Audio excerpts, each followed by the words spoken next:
मोर समस्त व्यूअर्स माननकु मोर स्नेहपूर्ण सदिच्छा और शुभेच्छा जनाई मोर चैनल कवितार स्रोत को स्वागत करुछि। आपण माने समस्ते सुस्थ एवं निरोग रही थांतु एतिकी कामना करी आजिर कविताटी पाठ करने को जाउछि।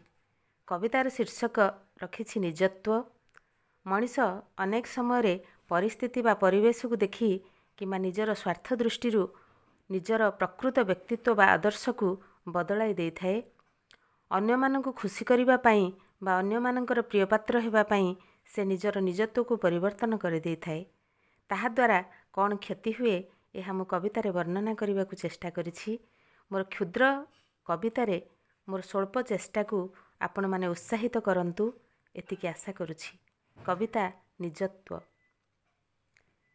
तुमे मोते भल पाओ कि न पाओ मोर किछि जाए आसे नाही। तुमे मोते भल पाओ कि न पाओ मोर किछि जाए आसे नाही। जेमिति अछि मु सेमिति रहिबी निज लुह निजे जीवी पी। महु भଳି मिठा न होई पारिले महु भଳି मिठा न होई पारिले निम भଳି पिता रहिथिबी। दुनियार टिके आदर पाई कि निजत्व काहेकि हराइबी। तिक्त होई पछे पाए अनादर अभिनय करि पारिबिनी। तिक्त होई पछे पाए अनादर अभिनय करि पारिबिनी।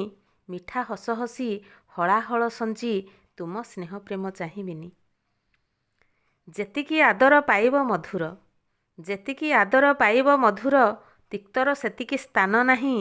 तथापि निजत्व रखिबी बजाय एई दुनियार हित पाई। तथापि निजत्व रखिबी बजाय एई दुनियार हित पाई। मुखा पिंधि जदि सभिए बुलिबे मुखा पिंधि जदि सभिए बुलिबे केमिति चिन्हिब काहा गुण। दुनियार एई रंगमंच परे निजत्वर किछि रहुस्थान। दुनियार एई रंगमंच परे निजत्वर किछि रहुस्थान। आशा करुछि कविताटी आपण मानकु भल लागिथिबो। धन्यवाद। जय जगन्नाथ।